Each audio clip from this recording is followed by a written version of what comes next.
He really did live a rich, full life. It's been about 6 years. I've got some amazing pictures of him. Since Kathy Loveless. He was 63. It's young, isn't it? Lost her love. These darling men just don't last as long as we'd like them to. But her journey with Scott started. They actually go way back. When they were about 6 years old. We were kindergarten sweethearts on the avenues, and we colored together and played together. More than a decade later, when I was the intern for the president of the Utah Senate, that same boy that I met this smart alecky guy who came in and was flirting with me. Came back into her life. And it was my mother who remembered him. So he figured that it was destiny and that we might as well just get married. And that's what they did. 1971, and immediately went to Washington, D.C. Life on the East Coast kept them busy. We did that for 7 years while he went to law school and I went for a master's and then a doctorate at George Washington University. But their hearts were here in Utah. So we came to Salt Lake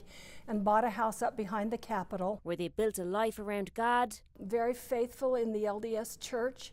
He had fulfilled a mission to Finland. And their girls. We love those kids. Which included a lot of vacations. We went fishing and boating and hiking and horseback riding. But when it came down to business, an incredibly hard worker. There was another Kathy. Yes, he hired me. In Scott's life. He needed a secretary who could keep up with him. Kathy Isett did just that. That was approximately 1984, I believe. For 30 years. It's a great place to work. Par Brown Gee and Loveless at the moment. Remembering her boss as a practical joker. He has a fabulous sense of humor. A master of mergers. He could meet with anyone in the office and explain his view, listen to your view, and come to some kind of a consensus. Whose absence in the office left its mark.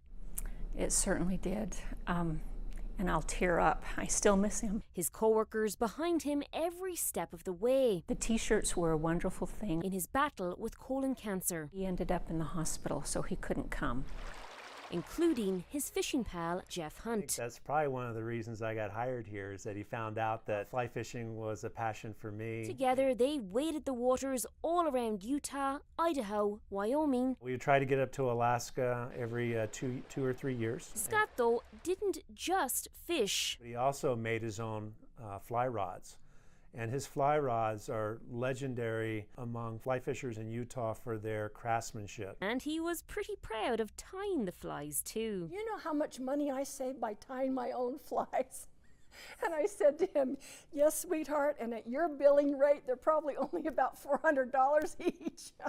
His love of fishing even evident in artwork, gifted to the family. So we both had pioneer ancestors that pushed carts, that drove wagons across the plains to come here. That little figure leading the Days of 47 parade. He became president. In reality, led the group for several years. And it is a boatload of work.